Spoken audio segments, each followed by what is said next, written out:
आपको यकीन नहीं होगा, पानी की कमी के चलते महाराष्ट्र के लातूर जिले में टकराव को नियंत्रित करने के लिए धारा 144 लगाई गई थी। इसके अंतर्गत पानी के स्रोतों के निकट लोग समूह में नहीं खड़े हो सकते। क्या आपको मेरी बात समझ में आई? थोड़े समय में वो जगह जहां हम मस्ती से खेला करते थे, लड़ाई का मैदान बन जाएंगे, जहां शहर के लोग पानी के लिए लड़ाई करेंगे। हम इस तथ्य से कैसे इनकार कर सकते हैं, आने वाले समय में राज्य और देश आपस में लड़ाई नहीं करेंगे। क्या हमारे पूर्वज जानते थे कि हमें पानी को खरीदना भी पड़ेगा? क्या उन्हें यकीन होता? लेकिन आज ये बात सच है।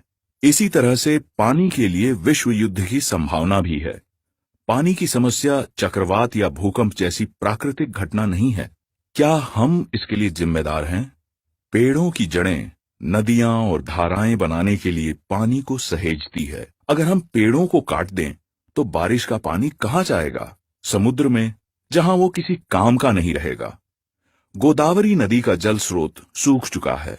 40% कृष्णा नदी उजाड़ हो चुकी है। गंगा नदी कितने समय तक बारहमासी रह पाएगी पता नहीं। कावेरी के बारे में तो आप सब जानते ही हैं। वर्ष 1989 में 22 नदियां प्रदूषित थीं, लेकिन आज ये संख्या बढ़कर 302 हो चुकी है। इस सूची में झीलें और तालाब शामिल नहीं हैं। भारत की आजादी के समय प्रत्येक नागरिक के लिए 100 लीटर पानी उपलब्ध था, लेकिन आज ये घटकर 30 लीटर हो चुका है। पानी के संसाधनों के बिना 83 प्रजातियां लुप्त हो चुकी हैं। क्या हम ये कह दें कि हमारे गरीब किसान का 84वां नंबर है? अभी तक 2 लाख। मुझे क्या फर्क पड़ता है अगर खेती ना रहे तो? क्या बस यही बात है? हमें अपनी बुनियादी जरूरतों के बारे में सोचना होगा। जैसे किसी जमाने में हम टमाटर निर्यात करते थे, लेकिन आज हम चीन, नेपाल और नीदरलैंड से इसका आयात करते हैं। यही हाल गेहूं और आलू का है। तो कीमतें क्यों नहीं बढ़ेंगी? इसी तरह से पानी के कारण भी नई समस्याएं पैदा हो रही हैं।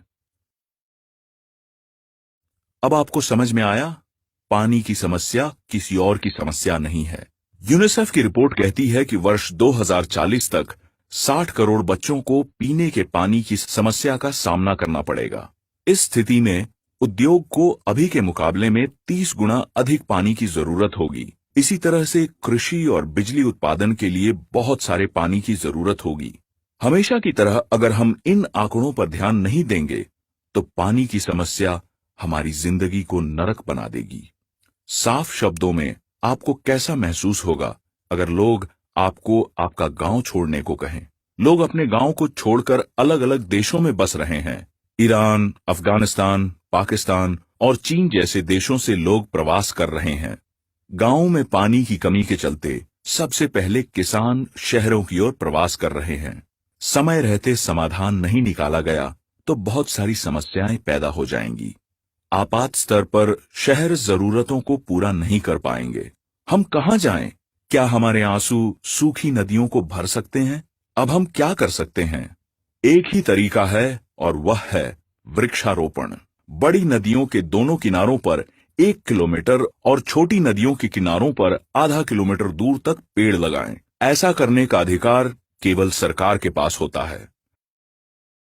आइए साथ मिलकर इस समस्या के बारे में सभी को बताएं ताकि सरकार इसके लिए कोई कदम उठाए। हमारी नदियां जो हमारी जीवन रेखा है, उनको जीर्णोद्धार के साथ आइए अपना भविष्य सुरक्षित करें। मत भूलें, हमारे पूर्वज किसान थे और गीली मिट्टी हमें कितनी पसंद थी। अगर हमने इस समस्या का समाधान नहीं निकाला तो हमें अपनी मातृभूमि से रिफ्यूजियों की तरह जाना पड़ सकता है। हमारे आने वाली पीढ़ी हमें माफ नहीं करेगी। सोचने का समय चला गया। बिना सुरक्षित पीने के पानी के हर 21 सेकंड में एक बच्चा मर रहा है। क्या पानी बहुत तेजी से कम हो रही है? नहीं,